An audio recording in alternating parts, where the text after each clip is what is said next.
আসসালামু আলাইকুম রহমতুল্লাহি ওবরকাতুহু।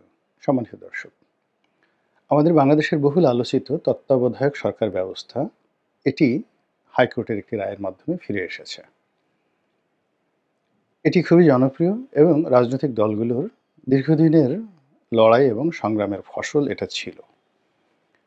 এবং বিশেষ প্রেক্ষাপটে একটা সুযোগ নিয়ে আওয়ামী লীগ সরকার এই তত্ত্বাবধায়ক যে সরকার পদ্ধতি এটি বাতিল করে এবং তাদের অনেকগুলো আবদার, অনেকগুলো স্বপ্ন, অনেকগুলো বিষয়াদি সেই আমাদের যে সংবিধানে অন্তর্ভুক্ত করে একটা ম্যাসিভ সংবিধান সংশোধন তারা করে। মানে বড় আকারের সংবিধান সংশোধন করে, যেটি পঞ্চদশ সংশোধনী নামে হিসেবে পরিচিত।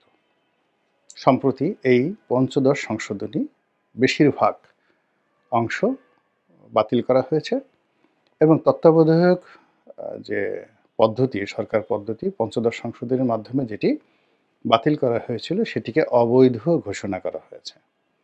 তো যেহেতু বাতিল করাটা অবৈধ, এখন সেটা ফিরে এসেছে বৈধ। এখন আমাদের সংবিধানের যে মূল তত্ত্বাবধায়ক পদ্ধতিটি যেভাবে ছিল বা এখন পর্যন্ত যদি আবার সেটা রিভাইভ হয়, যেভাবে আসে, তা এই মুহূর্তে আমাদের রাষ্ট্রের পক্ষে, রাজনৈতিক দলগুলোর পক্ষে হজম করা সত্যিকার অর্থে কঠিন একটি বিষয়। এখন আমরা অনেক কিছু করছি, অনেক কিছু হচ্ছে। এটি মানে আগেও যেভাবে হয়েছে সেটা প্রশংসা প্রাপ্য নয়। আর এখন যেটা হচ্ছে এটা সমর্থনযোগ্য নয়। বহু আগে সক্রেটিস অথবা প্লেটো, দুজনে যেকোনো একজন এই কথাটি বলে গেছেন। আমি ঠিক এক্সাক্টলি নামটা বলতে পারছি না। সেটি হলো, আইন হলো একেবারে জালের মতো। এটি প্রভাবশালী ধনীদের জন্য একেবারে জলবত্তরণম, মানে তারা যেভাবে চায় সেভাবে আইন হয়। আর এটি যারা অসহায়, দরিদ্র, দুর্বল তাদের জন্য মরণ ফাঁদ। আমরা দীর্ঘদিন ধরে দেখে আসছি আমাদের যে আইনগুলো বাস্তবে সেটা যারা প্রয়োগ করেন, আদালত বলেন, কোর্ট বলেন, কাছারি বলেন, অফিস বলেন, পুলিশ বলেন, মিলিটারি বলেন, এটি হাওয়ার উপর নির্ভর করে। মানে বাতাস এখন কোন দিকে প্রবাহিত হচ্ছে। যখন দক্ষিণে বাতাস প্রবাহিত হয়, সবকিছু অনুকূল থাকে, তখন একরকম, আর যখন প্রতিকূল থাকে তখন অন্যরকম। এই যে কোটা বিরোধী যখন আন্দোলন হলো, তখন এটি আসলে আইন আদালতে নিষ্পত্তি হওয়ার পর্যায়ে ছিল এবং আইন আদালত যদি তখন ঠিক বাতাসটি বুঝতে পারত, তাহলে এখন এক ধরনের ইতিহাস রচিত হতো। কিন্তু যখন তারা বুঝতে পেরেছে তখন কিন্তু বাতাস নিয়ন্ত্রণের বাইরে চলে গিয়েছে।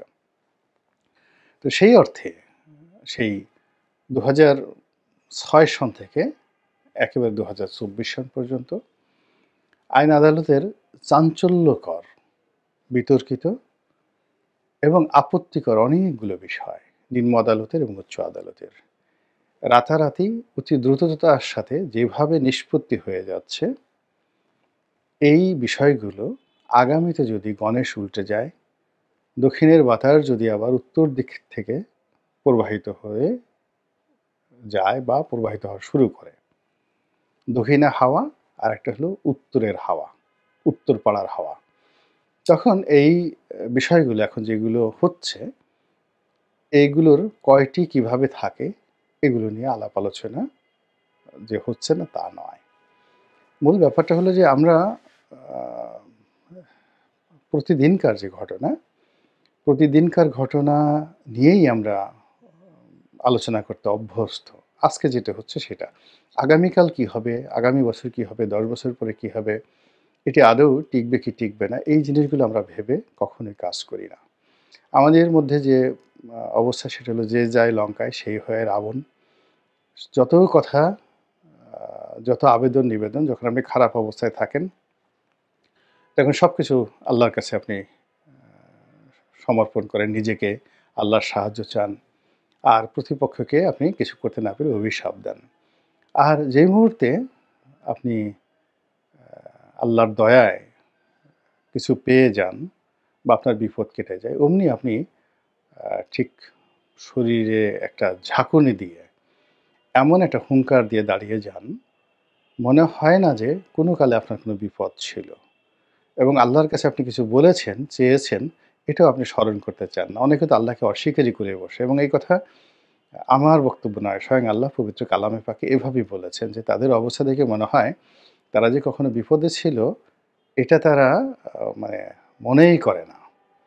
তো এখন এই যে আমাদের বাংলাদেশে একই ঘটনা ঘটছে, একটার পর একটা সিদ্ধান্ত আসছে, এক্সিকিউটিভ ডিসিশন আসছে, একটার পর একটা রায় আসছে এবং একটার পর একটা ঘটনা ঘটে যাচ্ছে, যেগুলো বাস্তবে কার্যকর করার জন্য যে প্রশাসন দরকার, যে রাজনৈতিক ঐক্যমত্য দরকার, যে জনগণ দরকার, যে অর্থনীতির দরকার, তার কোনোটাই আমাদের পক্ষে নেই।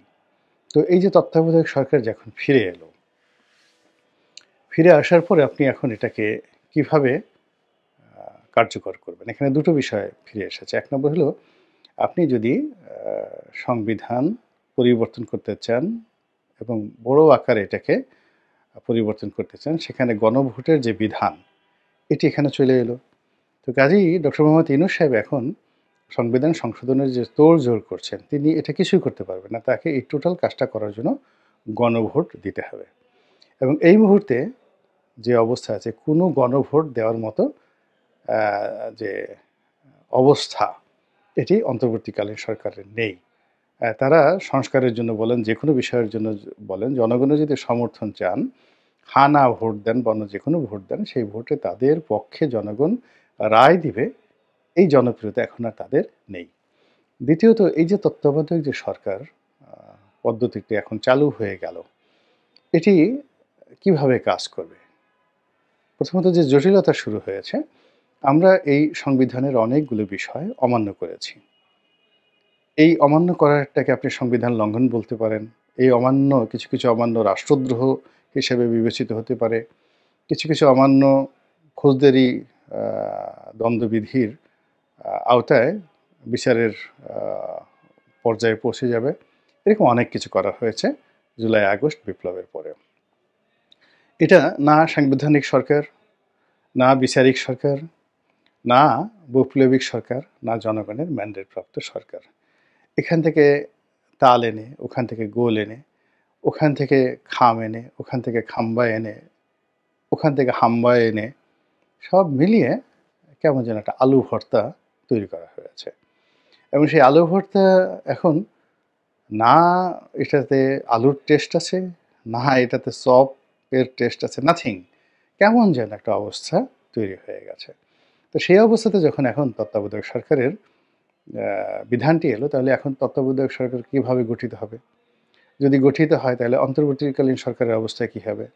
এখান থেকে আমাদের জনপ্রিয় যে অ্যাটর্নি জেনারেল আছেন, তিনি যেটা বলেছেন যে এখানে ডক্ট্রিন অফ নেসেসিটি, এই যে থিওরি রয়েছে, সেই থিওরি অনুযায়ী অন্তর্বর্তীকালীন সরকার সুপ্রিম কোর্টের যে মতামত নিয়ে যেভাবে গঠিত হয়েছে, সেটাকে এখন তত্ত্বাবধায়ক সরকারে রূপ দেওয়া যেতে পারে। তাহলে তত্ত্বাবধায়ক সরকার যদি আপনি রূপ দিতে যান, তাহলে অতীতের যে তত্ত্বাবধায়ক সরকার, সেখানে যে প্রথা রয়েছে, কাস্টম রয়েছে, রাজনৈতিক দলগুলোর একটা ঐক্যমত্য রয়েছে এবং রাজনৈতিক দলগুলোর একটা রিপ্রেজেন্টেশন সেখানে থাকতো। বিএনপির ১০ জন, আওয়ামী লীগের ১০ জন, সব জায়গার ১০ জন। এখন রাজনৈতিক দলগুলোকে যদি আপনি ধরেন, আওয়ামী লীগ তো বড় দল, এখন তত্ত্বাবধায়ক সরকার তাদের রিপ্রেজেন্টেশন থাকতে হবে। This is one. আর যদি না থাকতে হয় তাহলে এই দলটাকে নিষিদ্ধ করতে হবে। আদারওয়াইজ ছোটোখাটো দল সবাইকে নিয়ে আপনি এই উপদেষ্টা পরিষদ গঠন করবেন অ্যাজ পার কনস্টিটিউশন, এবং কনস্টিটিউশনের বাইরে যে কাস্টম রয়েছে, ৩ জোটের যে রূপরেখা এরশাদ পতনের উপর তৈরি হয়েছিল, ঠিক সেইভাবেই বিএনপির কাছ থেকে ১০ জন নাম দেওয়া হয়েছে। তারপরে শেষে যাকে বলা হয় আওয়ামী লীগের কাছ থেকে ১০ জন নিয়ে তারা এভাবে একটা উপদেষ্টা কমিটি গঠন করলো সিভিল সোসাইটিকে নিয়ে। আর এখানে প্রধান যে ব্যক্তি, তিনি হবেন সুপ্রিম কোর্টের একেবারে সদ্য সাবেক প্রধান বিচারপতি। এখন যদি আপনি হাইকোর্টের এই রায়টা মানেন, অ্যামেন্ডমেন্টটা গ্রহণ করেন, এটা পার্টলি গ্রহণ করতে আপনি পারবেন, আপনাকে পরিপূর্ণভাবে গ্রহণ করবেন। তো পরিপূর্ণভাবে গ্রহণ করলে এখানে ডক্টর মোহাম্মদ ইউনূসের অন্তর্ভুক্তি সেটা তো এই সংবিধান অনুযায়ী হবে না। এই রায় অনুযায়ী হবে না। এখানে সুপ্রিম কোর্টের প্রধান বিচারপতি যিনি আছেন, একেবারে সর্বশেষ প্রধান বিচারপতি, তিনি তো সেই শেখ হাসিনার জমানার প্রধান বিচারপতি। তো এটাকে আওয়ামী লীগ, বিএনপি কখনো মেনে নেবে? আর যদি বিএনপি সেটা মেনে না নেয়, তাহলে জামাত কি মানবে? কেউ মানবে না, কেউ মানবে না। তাহলে এই রায়ের ফলে একটা জটিলতা শুরু হয়ে গেল, আরো নতুন একটা জটিলতা শুরু হয়ে গেল। বরং এই সরকারের সাথে তত্ত্বাবধায়ক সরকার, আবার তত্ত্বাবধায়ক সরকারের সাথে বিএনপি আওয়ামী লীগের আ একটা দ্বন্দ্ব, সব মিলিয়ে এরকম একটা বিশৃঙ্খলতার পরিবেশ তৈরি হয়ে গেছে যে এটা মানে আমার মতো একটা ক্ষুদ্র মানুষ, আমি এটার কোনো ওয়ে খুঁজে পাচ্ছি না। এটা কিভাবে বলবো এটাকে? আপনি ধরুন আমরা ওই জাল বুনতে গিয়ে বা যেকোনো কাজ করতে গিয়ে অনেকগুলো গিট আ দিয়ে ফেলি বা গিট পড়ে যায় নাইলন সুতাতে। বা এমনি ছোট আপনি যে সেলাই করার যে সুতোগুলো আছে, চিকন সুতো, সেখানে যদি অনেকগুলো গিট পড়ে যায়, যে গিটগুলো আপনি চেষ্টা করলেও খুলতে পারবেন না। কেটে ফেলতে হবে এবং কেটে ফেললে যে একটা বিচ্ছিন্নতা চলে আসবে। সেই সুতার যে স্বাভাবিক যে লেন্থ অ্যান্ড স্ট্রেংথ এটা থাকে না। তো এখন এমন একটা অবস্থা তৈরি হয়ে গেছে, সব মিলিয়ে যে হাইকোর্টের রায়, অতীতের যে কাস্টমস, জুলাই আগস্টের বিপ্লব, আওয়ামী লীগের পলায়ন, এখানে রাষ্ট্রপতির ক্ষমতা, প্রধান উপদেষ্টার ক্ষমতা, সব মিলিয়ে কেমন একটা যাকে বলা হয় গিঁট লেগে গেছে। একটার সঙ্গে একটা গিঁট লেগে গেছে। এবং এর ফলে কি হলো, এই সময়টিতে অনেক কিছু এসেছে, যেটাকে অন্য সময় হলে আনন্দের বন্যা বয়ে যেত। যেমন এই যে হাইকোর্টের যে রায়টি, এটি যদি জুলাই মাসে আসতো, টেকনাফ থেকে তেঁতুলিয়া পর্যন্ত আনন্দের বন্যা কিন্তু বয়ে যেত। সমস্ত মানুষ একেবারে খুশিতে টগবগ হয়ে যেত। কিন্তু এই রায়টি এই সময়টাতে এলো, একটা বিজয় মিছিল করার মতো মন মানসিকতা কারোরই নেই। বিএনপি, জামাত কেউ এটাকে স্বাগত জানিয়ে আনন্দ মিছিল করেনি। এটা একটা জাস্ট একটা রায় হিসেবে হয়ে গেছে। এর কারণ হলো এটা বাস্তবায়ন করা যাচ্ছে না। এটা অনেকটা বৃদ্ধের তরুণী ভার্যার মতো। একেবারে ৮০-৯০ বছরের বুড়া মরে যাচ্ছে, মরে যাচ্ছে। তো সেই সময় পৃথিবীর সবচেয়ে সুন্দরী রমণীর সঙ্গে তার বিয়ে দেওয়া হলো এবং বাসরের ব্যবস্থা করা হলো। বুড়ার তখন মরণ যন্ত্রণা। সে কি করে এটাকে ভোগ করবে? তার এই শিশু মানে তার এই যে তরুণী ভার্যা, স্ত্রী, এটি তার জন্য একটা বিশাল লায়াবিলিটিস হয়ে যাবে। সে লোভাতুর হবে, তার বেঁচে থাকার আকাঙ্ক্ষা জাগবে, কিন্তু মৃত্যু তো তাকে ডাকছে। এবং এটি চমৎকার একটা সিনেমা আছে, 'অন্তর্জলি যাত্রা'। অসাধারণ সুন্দর একটা সিনেমা আছে এই বৃদ্ধের তরুণী ভার্যা নিয়ে। আপনারা সময় থাকলে সেটা দেখে নেবেন আরকি।